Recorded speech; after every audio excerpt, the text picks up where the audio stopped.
Da böyük istəyənlər dostun əsr eləməsin. Var olasın. Amin. Həmişə Hər böyük dəfə olasın. gələndə bir üzrəhli görüşər, üzrəhli. İnşallah. Bəli, amin. Əsas məsələ odur. Hə. Belə də ki, biz ona qadir olarıq. Allah var olsun. Biz Arif çaşar, onu da vurur.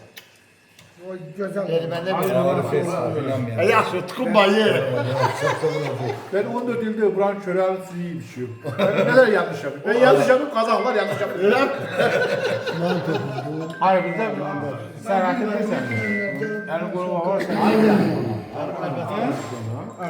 Zəhmətli olan. Anar, ürək sözü var mı tərlənə? Sağ ol Tarık. Tərlənə. Allah razı olsun Tarlan herkesten. Allah ömür versin. Tərlənə Allah ömür ürəyimdir. oynasın. Çok sağ ol. Tərlən, sən yoxsan, əziz qardaşım. Çox sağ ol. Sən ürəyin, ruhun buradadır qadınlara.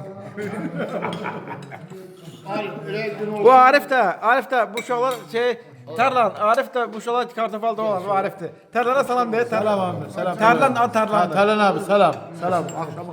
Tərlan salam, Tərlan sana salam dedi Arif. Arif sahənin kartofunu yaşayandır. Arif, sən ürəyinə qurban olaram. Bir dənə deyirəm Tərlan qardaş salam. Selam kardeş selam. Akşamı xeyir. Sağ ol Arif, sağ ol. Hediye ettim bize selam.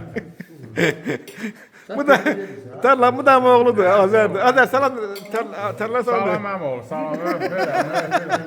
Azər hazır da, Tərlan. Azər hazırdır. Tərlan, öpürəm səndən, hər şey yaxşıdır, sən yığacam.